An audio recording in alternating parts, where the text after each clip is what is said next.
Breaking news చూస్తున్నాం. వివాహిత దారుణ హత్యకు గురైన ఘటన హైదరాబాద్ కుత్బుల్లాపూర్ లో చోటు చేసుకుంది.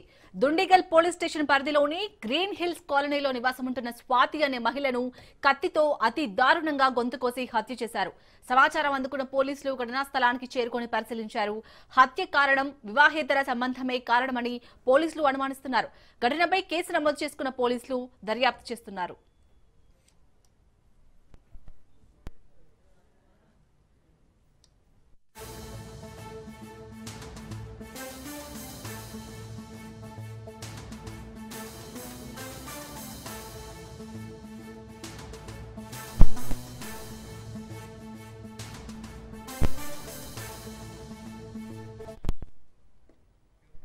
వివాహిత దారుణ హత్యకు గురైన ఘటన హైదరాబాద్ కుత్బుల్లాపూర్ లో చోటు చేసుకుంది. దుండిగల్ పోలీస్ స్టేషన్ పరిధిలోని గ్రీన్ హిల్స్ కాలనీలో నివాసముంటున్న స్వాతి అనే మహిళను కత్తితో అతి దారుణంగా గొంతు కోసి హత్య చేశారు. సమాచారం అందుకున్న పోలీసులు ఘటనా స్థలానికి చేరుకొని పరిశీలించారు. హత్యకు కారణం వివాహేతర సంబంధమే కారణమని పోలీసులు అనుమానిస్తున్నారు. ఈ ఘటనపై కేసు నమోదు చేసుకున్న పోలీసులు దర్యాప్తు చేస్తున్నారు. రైట్ గా ఇదే అంశానికి సంబంధించి పూర్తి డీటెయిల్స్ మా ప్రతినిధి పవన్ అందిస్తారు. పవన్, అసలు స్వాతి దారుణ హత్యకు సంబంధించి అప్డేట్స్ ఏంటి? పోలీసులు ఏమంటున్నారు?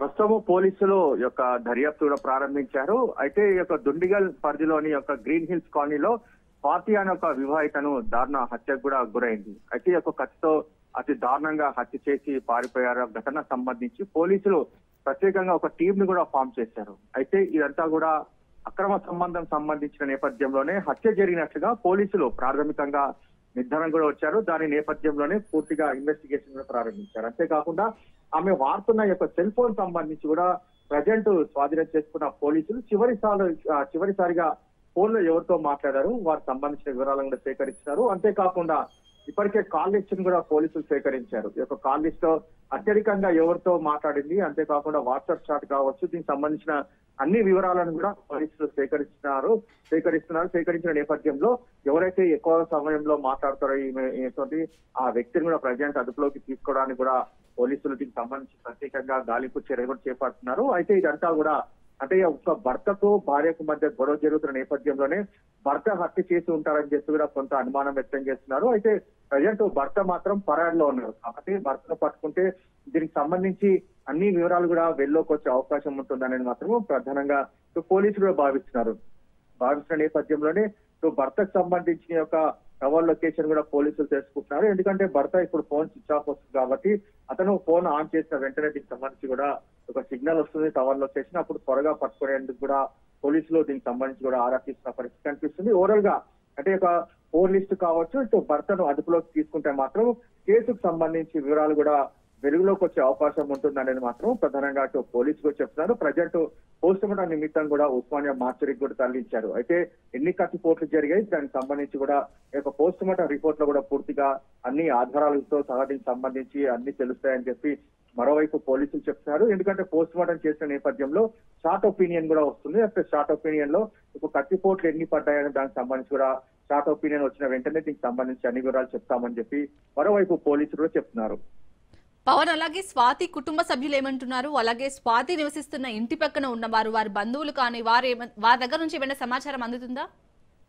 అయితే ప్రస్తుతం మాత్రం దీనికి సంబంధించి స్వాతి కుటుంబ సభ్యులు మాత్రము పోలీసులకు స్టేట్మెంట్ కూడా ఇస్తున్నారు. అయితే ఈ యొక్క హత్యకు సంబంధించి తమకు ఇంకా ఆ పూర్తి వివరాలు తెలియదు. అయితే గతంలో సంబంధించి చూస్తే మాత్రము భర్తకి స్వాతికి గత కొన్ని రోజుల నుంచి కూడా గొడవలు జరిగేవి అనేది మాత్రం ప్రధానంగా పోలీసులకు కూడా సమాచారం తెలుస్తుంది.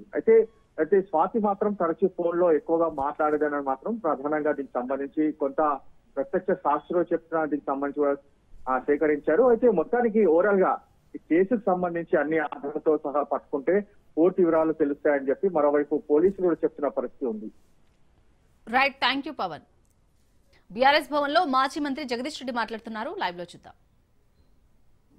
దానికి ఇచ్చిన గొడ్లు కావచ్చు, చేపల పెంపకందారులకు ఇచ్చిన చేపలు కావచ్చు, ఇవన్నీ కూడా నీ దృష్టిలో నిరుపయోగమైన పథకాలు.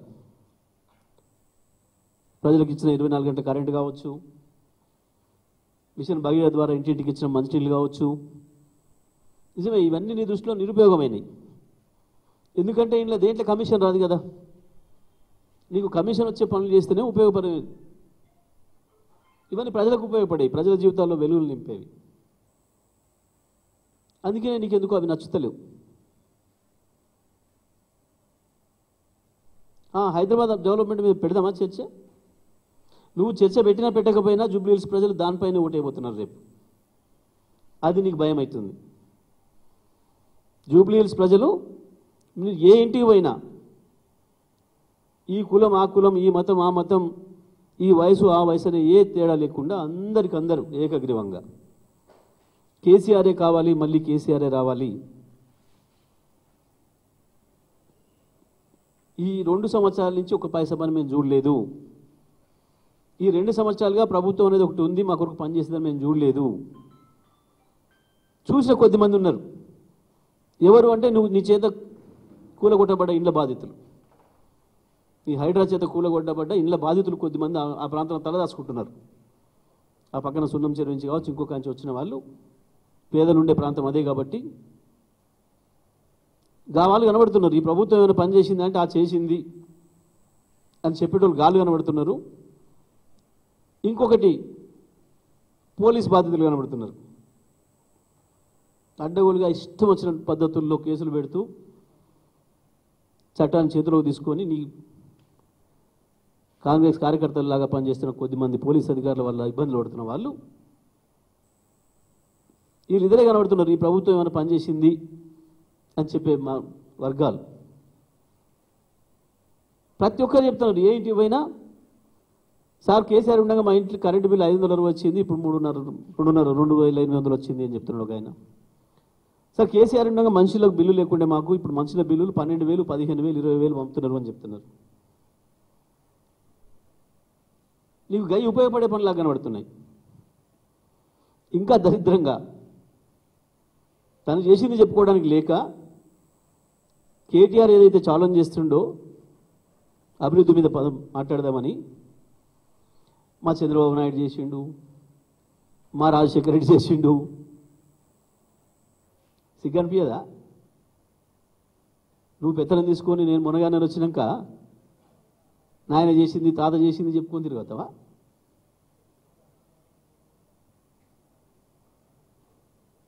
పైగా నిజమైన వాళ్ళ మొదటి నుంచి అందులో పుట్టి పెరిగినోడా అంటే నోటికొచ్చిన బూతులు ఈ రాష్ట్రంలో దేశంలో ఎవరు తిట్టిన తిట్లు రాజశేఖర రెడ్డిని సోనియమ్మని తిట్టిందే అయినా. సోనియమ్మ నాడు బలిదేవత కనపడ్డది, రాజశేఖర రెడ్డి రాక్షసులాగా దుర్మార్గుడిలాగా కనపడ్డాడు తినకు. ఇప్పుడు మరొకసారి దేవుడు అయిపోయాడు. ఇంకా ఆశ్చర్యం ఏంటంటే చంద్రబాబు నాయుడు రాజశేఖర రెడ్డి ఇద్దరు చేసిన పనులకు ఈయనే వారసుడేట.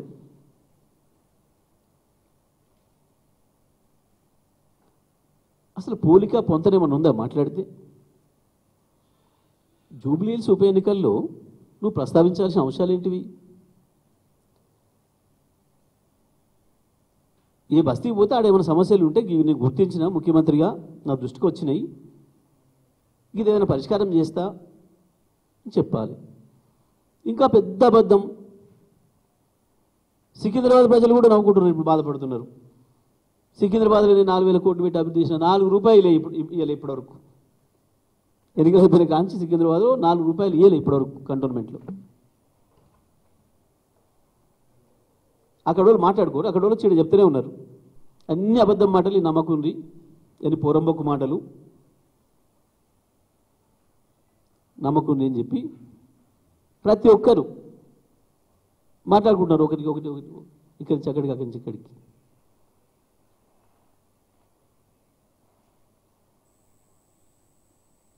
హైదరాబాద్లో ₹5 పెట్టి డెవలప్ చేసినావా? ఇంకా ఆదాయం అభివృద్ధి చేసినాం మేము నవ్వుకుంటారు చూసేవాళ్ళు. కేసీఆర్ 60,000 కోట్ల ఆదాయాన్ని తెలంగాణ రాష్ట్రానికి అక్కడి నుంచి తీసుకొస్తే 2.5 లక్షల వరకు తీసుకొస్తే నీ మూర్ఖత్వం వల్ల, నీ అజ్ఞానం వల్ల, నీ ధనాశ వల్ల రాష్ట్ర ప్రభుత్వం రావాల్సిన 30,000 కోట్ల ఆదాయం తగ్గింది ఇప్పటివరకు. కేసీఆర్ పెంచుకుంటూ పోతే నువ్వు నాశనం చేసుకుంటూ వస్తున్నావు, తుంచుకుంటూ వస్తున్నావు.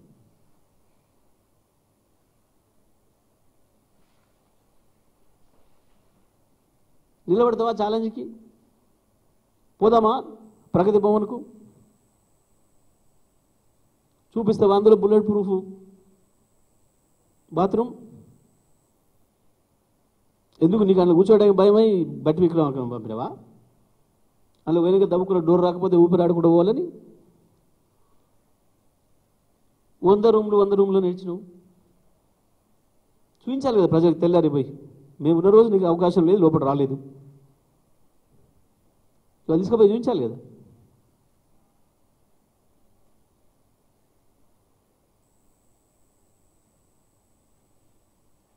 మెట్రో మేము వచ్చిన తర్వాత కేసీఆర్ గారు వెంటబడి రోజుకోసారి సమీక్ష చేసి పూర్తి చేసి మేము ప్రారంభం చేసినాం. 70% పని మేము వచ్చి పూర్తి చేసినాం.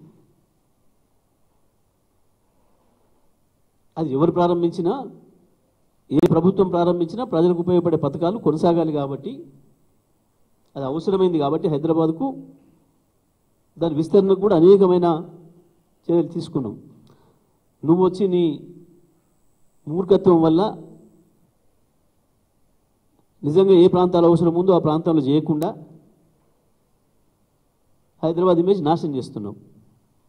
కనీసం ట్రాఫిక్ కంట్రోల్ చేయడం చేత కావట్లే మీకు. పోల్చుకుంటున్నారు ప్రజలు, అప్పుడు ఏముండే ఇప్పుడు ఎట్లా ఉంది అని.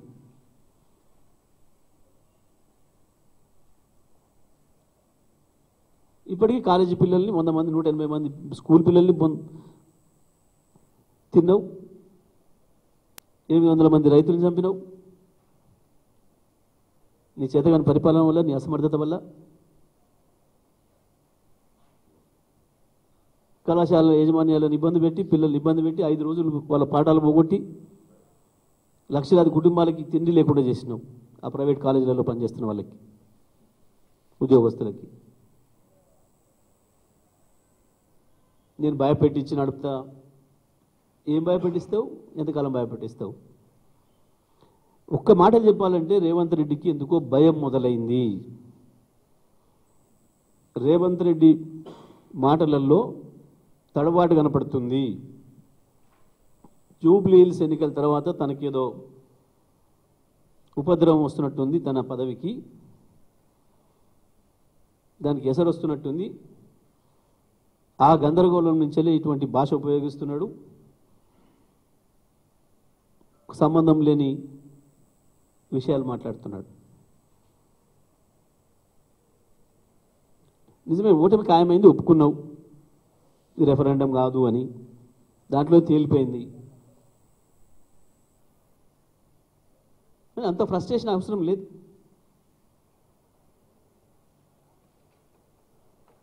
దానివల్ల ఇంకా తప్పులు ఎక్కువ చేస్తున్నావు తప్ప నేర్చుకునే ప్రయత్నం చేస్తలేవు.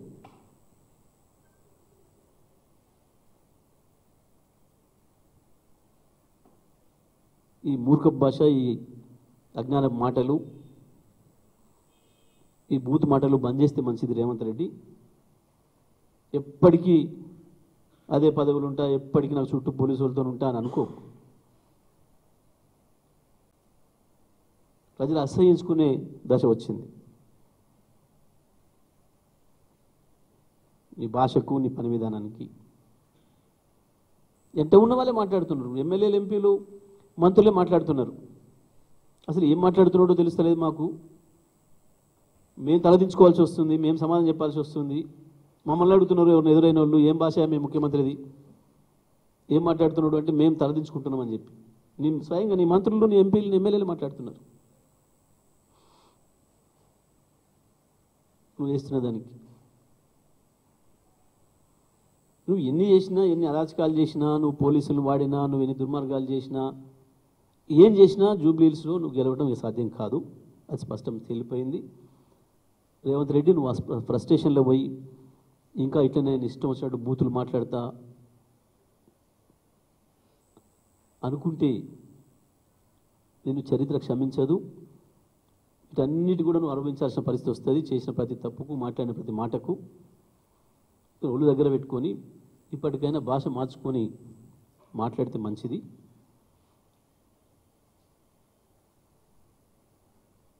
కేటీఆర్కు సమాధానం చెప్పలేక కేటీఆర్ పోతేనేమో బ్రహ్మాండంగా జనం బ్రహ్మరథం పడుతున్నారు, ఎటు చూసినా యువకుల కేరింతలు కనబడుతున్నాయి.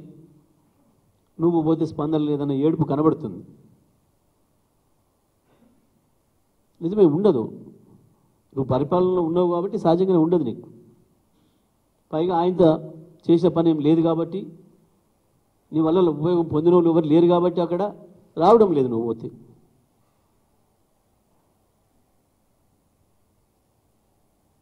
దానికి తప్పు నీదైంది కానీ అవతలది కాదు.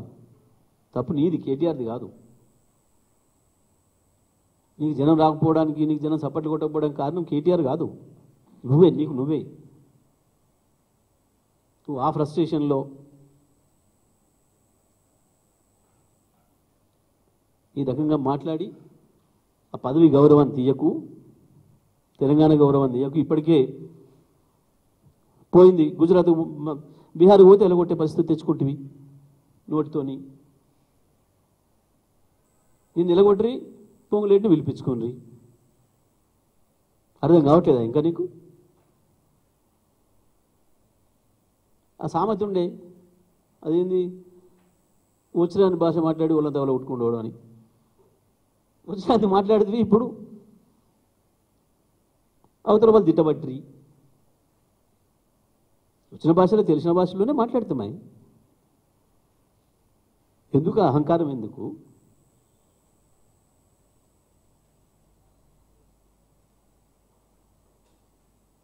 నీ అజ్ఞానానికి అధికారం తోడయ్యేవరికి అహంకారం పెరిగిపోయింది. దాంట్లో నుంచి వస్తున్నాయి ఇవన్నీ. కాబట్టి బంద్ చేయి, కేటీఆర్తో పోల్చుకోవడం బంద్ చేయి. దాంతో నీ ఫ్రస్ట్రేషన్ తగ్గుతుంది కొంచెం. పదవులతో రాదు ఎప్పుడు కూడా మనుషులకి. గొప్పతనం, గౌరవం, పేరు, మంచి పేరు పదవులతో రాదు. చేసే పనులతో వస్తుంది, ప్రవర్తనతో వస్తుంది, మాట్లాడే మాటతో వస్తుంది. అవి నేర్చుకో కావాలంటే కేటీఆర్ నుంచి, కేసీఆర్ నుంచి. అందుకంటే మంచిగా ఉండడానికి ప్రయత్నం చేయి.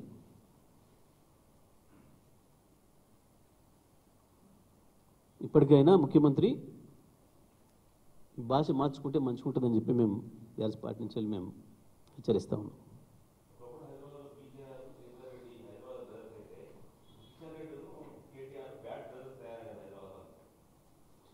అసలు ఆ మాటకి ఏమైనా విలువ ఉందా? తెలివి ఉందా? అంతేగింటే మీ ఇద్దరిని అంటారు ఎవరైనా. కిషన్ రెడ్డి, రేవంత్ రెడ్డి బ్యాడ్ బ్రదర్స్ అంటే దానికి అర్థం ఉంది. నువ్వు ముఖ్యమంత్రిగా ఉన్నావు, ఆయన కేంద్ర మంత్రిగా ఉన్నాడు, ఆయన కూడా సమాన హోదాలు ఉన్నాడు. మీరిద్దరు బాధ్యులు. హైదరాబాద్ అభివృద్ధికైనా తెలంగాణ అభివృద్ధికైనా మీరిద్దరు బాధ్యులు. మీరిద్దరు బ్రదర్స్ అవుతారు కదప్ప. ఇద్దరికి ప్రతిపక్షంగా ఉన్న కేటీఆర్ ఎట్లా అవుతాడు మీ బ్రదరు? పైగా మోడీ శిష్యులు మీరిద్దరు. ఆయన ప్రత్యక్షంగా, నువ్వు పరోక్షంగా. బడే బాయ్ అని చెప్పినావు నువ్వు. అంటే ఆయనకు కిషన్ రెడ్డి అంతలేనట్టుండు. నాకు మోడీతో పెట్టాలి కానీ బ్రదర్ అనేది కిషన్ రెడ్డితో పెట్టడం నాకు సమాన హోదా కాదని అనుకుంటున్నట్టున్నాడు పాపం. మోడీ బడే బాయ్ మీ ఇద్దరికి. హైదరాబాద్ బ్యాడ్ బ్రదర్స్ మీరిద్దరు అవుతారు. హైదరాబాద్కి అవుతారా, తెలంగాణ మొత్తానికి అవుతారా, మీరిద్దరు అవుతారు. లేదంటే మీ దాంట్లోకి ఇంకో చోట రాయి ఉన్నాడు, బండి సంజయ్, ఆయన అవుతాడు మీ దాంట్లోకి. ఎందుకంటే ఈయన కొంత ఆయన కొంత ఒక్క తీరు ఉంటాయి. ఆయన చెప్తాడు, ఈయన కేసు పెడతాడు. ఈయన చెప్పగానే ఆయన పెడతాడు. ఈయన ఏం మాట్లాడితే ఆయన అదే మాట్లాడతాడు. బండి సంజయ్ ముఖ్యమంత్రికి తబలా కొడుతుంటాడు. మీదేముంది? కేటీఆర్ ఎట్లా చూసినా గాడు, ఎట్లా సంబంధం లేదు వీళ్ళిద్దరికి.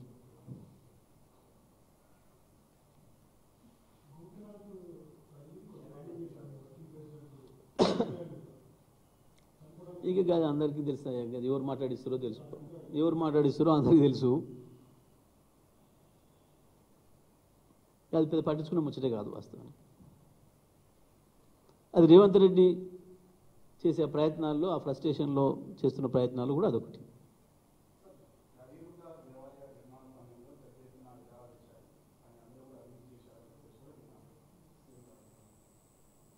చేయొచ్చు, అన్నిటి కమిషన్లు వేస్తూనే ఉండు కదా వరుసగా. 2 ఏళ్ళ నుంచి ఏం చేస్తుండు మరి? రాత్రి తెలిసిందా? కళ్ళకు వచ్చి చెప్పారు ఎవరన్నా? చిల్లర మాటలు అంటే నాకు ఇవే చిల్లర మాటలు, చిల్లర వేషాలు. కమాండ్ కంట్రోల్లోకి ఇది జరుగుతుంది. 2 ఏళ్ళ నుంచి అందులో కూర్చుంటున్నావు. నేను దొరికిందా కుర్చీ కింద ఏమన్నా? ప్రజలు నవ్వుకుంటున్నారు ఈ మాటలు చూసి. మాకు కూడా బాధ కలుగుతుంది. తెలంగాణ ముఖ్యమంత్రికి ఇంత దరిద్రంగా మాట్లాడితే ఎట్లా? మనకు అందరి గౌరవం పోతుంది కదా, మన అందరికి ముఖ్యమంత్రి కదా అని. రాజకీయంగా ఏమన్నా కానీ రాష్ట్రం పరువు పోతుంది కదా. ఇంత గొప్పగా తలెత్తుకొని నిలబడ్డ తెలంగాణ 10 ఏళ్లలో భారతదేశానికి అనేక రంగాల్లో ఆదర్శంగా ఇవాళ గిన్నెల ఆదర్శమైన పరిస్థితి. ఒక రాష్ట్రానికి పోతే ఇంకో రాష్ట్ర ముఖ్యమంత్రి నిలగొట్టే పరిస్థితి. ఎంత అవమానం అది వాస్తవానికి. ఆలోచన వస్తుందా లేదా? నేను నిలగొట్టి బీహార్ నుంచి నీ మంత్రివర్గంలో ఇంకొని పిలుచుకున్నారు అంటే ఎంత అవమానం. దాని నుంచి పగదారు పట్టించడానికి ఈ పనికిమాల బూతులు, పనికిమాల మాటలు. అసలు విషయం కాదు. ఇవాళ కేవలం బీహార్లో తప్పించారు. ఎన్నికల తర్వాత అసలు తప్పిస్తారేమన్నా భయం మొదలైనట్టుంది. ఆ ఫ్రస్ట్రేషన్లో వస్తున్నాయి ఇప్పటి ఇవన్నీ కూడా సంబంధం లేని ఒకదానికి ఒకదానికి పోలిక పొందలేని మాటలు దానివల్ల వస్తున్నాయి. 2 ముగ్గురు చెప్పుకుంటున్నారు ఆల్రెడీ. అయిపోయింది, నేనే ముఖ్యమంత్రి అంటే నేనే ముఖ్యమంత్రి అని చెప్పుకుంటున్నారు. ఈయన నమ్ముకున్న వాళ్ళు కూడా చెప్పుకుంటున్నారు. బహుశా అవన్నీ వింటున్నటువంటి మధ్యన దానివల్ల వస్తున్న ఫ్రస్ట్రేషన్లో ఈ పిచ్చి మాటలు వస్తున్నాయి.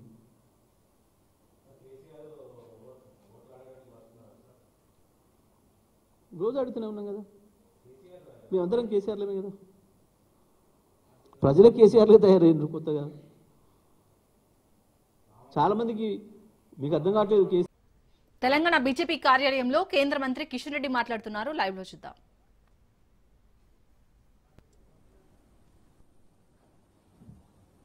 భూముల కుంభకోణం ఏమైంది? అనేక మంది ఎమ్మెల్యేల మీద, మంత్రుల మీద ఊరూరుకు తిరిగి ఛార్జ్షీట్ పెట్టావు కదా బీఆర్ఎస్ ఎమ్మెల్యేల మీద. ఒక్క ఎమ్మెల్యే మీదనైనా, ఒక్క బీఆర్ఎస్ మంత్రి పైననైనా చర్యలు తీసుకున్నావా మిస్టర్ రేవంత్ రెడ్డి? ప్రతి ఎమ్మెల్యే మీద ఊరికి తిరిగి అడ్డంగా మాట్లాడుతూ వీడు వాడు, నా ప్రభుత్వం వస్తే వీని జైల్లో పెడతా, వాడిని బొక్కలో దోస్తా, వీని డబ్బులు గక్కిస్తా, ఎన్ని మాటలు మాట్లాడావు రేవంత్ రెడ్డి. మీరు నన్ను విమర్శిస్తారా? ఆ నైతికత మీకున్నదా అడుగుతా ఉన్నాను. కిషన్ రెడ్డి ఏంటో, భారతీయ జనతా పార్టీ ఏంటో తెలంగాణ ప్రజలకు, దేశ ప్రజలకు తెలుసు. నాకు మీ సర్టిఫికెటో, కేసీఆర్ సర్టిఫికెటో అవసరం లేదు. అసలు మీ మాట ఎవరైనా తెలంగాణ ప్రజలు నమ్ముతున్నారా? ఏ ఒక్కరైనా అసలు మీ పార్టీలో నీ మీద నమ్మకం ఉందా? మీ మంత్రులు నమ్ముతున్నారా? కేబినెట్ బయటకు వచ్చినాక మీ మంత్రులు ఏం మాట్లాడుకుంటారో ఒక్కసారి విన్నావా?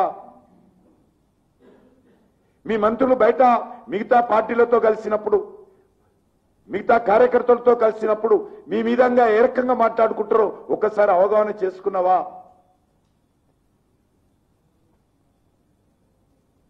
అసలు ఇచ్చినటువంటి 6 గ్యారంటీల గురించి ఎందుకు మాట్లాడడం లేదు? ఈరోజు 6 గ్యారంటీలు పూర్తిగా వైఫల్యం చెంది ఒక్క గ్యారంటీ కూడా అమలు చేయకుండా 420 సబ్ గ్యారంటీల పట్ల పూర్తిగా తెలంగాణ ప్రజలకు వెన్నుపోటు పొడిచి, దగా చేసి, నమ్మక ద్రోహం చేసి నటువంటి పార్టీ ఈ కాంగ్రెస్ పార్టీ. మీకు బీఆర్ఎస్ పార్టీకి ఏమీ తేడా లేదు. మీరు ఇక్కడ నుంచి తెలంగాణలో కాంట్రాక్టర్ల దగ్గర, రియల్ ఎస్టేట్ వ్యాపారస్తుల దగ్గర, ఫార్మా కంపెనీల దగ్గర, పరిశ్రమల దగ్గర బెదిరించి వేల కోట్ల రూపాయలు వసూలు చేస్తున్న విషయం వాస్తవం కాదా?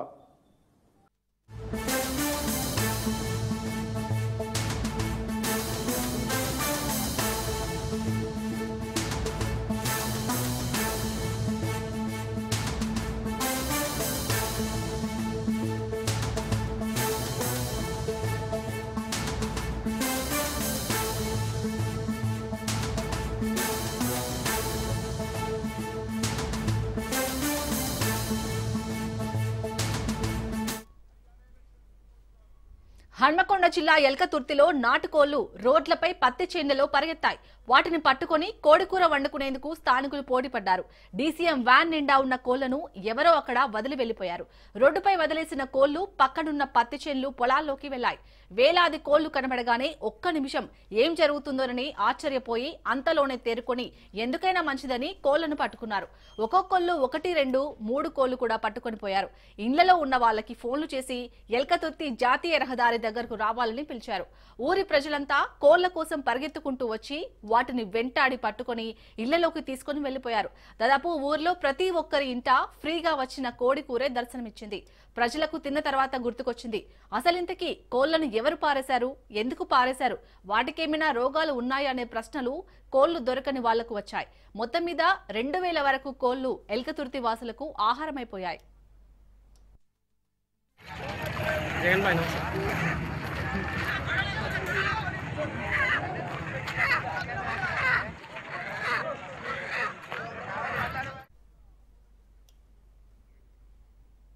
రైట్, హన్మకొండ జిల్లాలో అయితే దాదాపు 2000 కోళ్లనైతే అక్కడ పత్తి పొలాల్లోనైతే ఎవరో డీసీఎం వ్యాన్ లో వచ్చి అక్కడ వదిలేసినట్టుగా తెలుస్తోంది. సో దీనికి సంబంధించి పూర్తి డీటెయిల్స్ ని మా ప్రతినిధి చంద్రశేఖర్ అందిస్తారు. చంద్రశేఖర్, అక్కడ ఊరి వాసులు అయితే కోళ్లు దొరికాయి, వండుకొని తిన్నామని సంబరపడ్డారు. కానీ తిన్నాక వాళ్ళకి గుర్తొచ్చింది అసలు రియల్ గా ఈ కోళ్లు మంచివేనా అని. సో అక్కడ ఊరి ప్రజలు ఏమంటున్నారు, అప్డేట్స్ ఏంటి? చాలండి, ఏదైతే హన్మకొండ జిల్లా ఎల్కతుర్తి సిద్దిపేట ప్రధాన రహదారి ఎల్కతుర్తిలోని మోడల్ స్కూల్ వద్ద ఈ రోజు ఉదయం కొంతమంది గుర్తు తెలియని వ్యక్తులు అయితే డీసీఎం లో ఒక 2000 పైగా నాటుకోళ్లను తీసుకొచ్చి ఆ రోడ్డు పైన వదిలేసుకోవడం జరిగింది. ఇటు రహదారుల పైన మొత్తం ఇటు పక్కన ఉన్న పంట పొలాలకు కూడా భారీగా నాటుకోళ్లు రావడంతో ఇటు గ్రామస్తులంతా ఎగబడ్డారు. ఒకరికొకరు దొరికిందని కోళ్లు పట్టుకొని పోవడానికి ట్రై చేశారు. ఒక్కొక్కరు 2 నుంచి 3, 4 కోళ్లు కూడా పట్టుకొని తీసుకెళ్లి వంట వండుకొని తింటున్న పరిస్థితి అయితే అక్కడ నెలకొని ఉంది. ముఖ్యంగా ఈ నాటుకోళ్లని ఎవరు ఇక్కడ వదిలేస్తారు, ఇవి వాటికి ఏమైనా వైరస్ తొగటం వల్ల వదిలేస్తారా, ఎందుకు వదిలేస్తారు అనే అనుమానాలు ఇప్పుడు రేకెత్తిన పరిస్థితి. ఒక్కసారిగా కోళ్లను చూసిన సంతోషంలో అయితే ఇటు గ్రామస్తులు మొత్తం కూడా ఎగబడి ఆ నాటుకోళ్లను పట్టుకొని పోయి కూర వండుకొని తిన్నారు. ప్రస్తుతం అయితే వాటికి ఏమైనా వైరస్ రావడం వల్ల వదిలేస్తారా, ఇంకే కారణాలతో ఇక్కడ ఇన్ని నాటుకోళ్లను వదిలేస్తారనే చర్చ అయితే ప్రస్తుతం కొనసాగుతుంది. ముఖ్యంగా ఎల్కతుర్తి గ్రామం మొత్తంలో కూడా ప్రతి ఇంట్లో కూడా ఈ రోజు నాటుకోళ్లతోనే ఇటు కూర వండుకొని తినటం, తిన్న తర్వాత వచ్చిన అనుమానాలతో కొంత భయాందోళనకు గురవుతున్న పరిస్థితి అయితే అక్కడ నెలకొని ఉంది. చాలని అలాగే చంద్రశేఖర్, మరి అంటే ఆ కోడి కూర తిన్న వాళ్ళందరూ బానే ఉన్నారా? అక్కడ ప్రజలు ఏమంటున్నారు? ప్రస్తుతానికి అయితే కోడి కూర తిన్న వాళ్ళందరూ కూడా ఏం కాలేదు. కాకపోతే కోళ్లు కూడా మంచిగా ప్రాణంతోనే ఉన్న కోళ్లనే వాళ్ళు పట్టుకోవడం జరిగింది. మరి ఏమన్నా వాళ్ళు ఎందుకు ఇక్కడ వదిలేశారనేది అనుమానాలు వస్తున్నాయి. చిన్న వైరస్ తోకి పాముకు సంబంధించిన వాళ్ళు తీసుకొచ్చి ఇక్కడ వదిలేశారా, లేదంటే ఇంకేదైనా కారణాల వల్ల కోళ్ళని ఇక్కడ వదిలేశారా అనేది మాత్రం ప్రస్తుతానికి తెలియలేదు. కాకపోతే ప్రస్తుతానికైతే కోళ్లు తిన్న ప్రతి ఒక్కరు కూడా మంచిగానే ఉన్నారు. అసలు ఎందుకు ఇక్కడ కోళ్లు వదిలేశారా అని మాత్రం ప్రస్తుతం అనుమానాలు రేకెత్తడంతో కొంత ఏమన్నా అవుతుందని భయాందోళనకు గురవుతున్న పరిస్థితి అయితే ఉంది. Shalini. Right, thank you Chandrasekhar.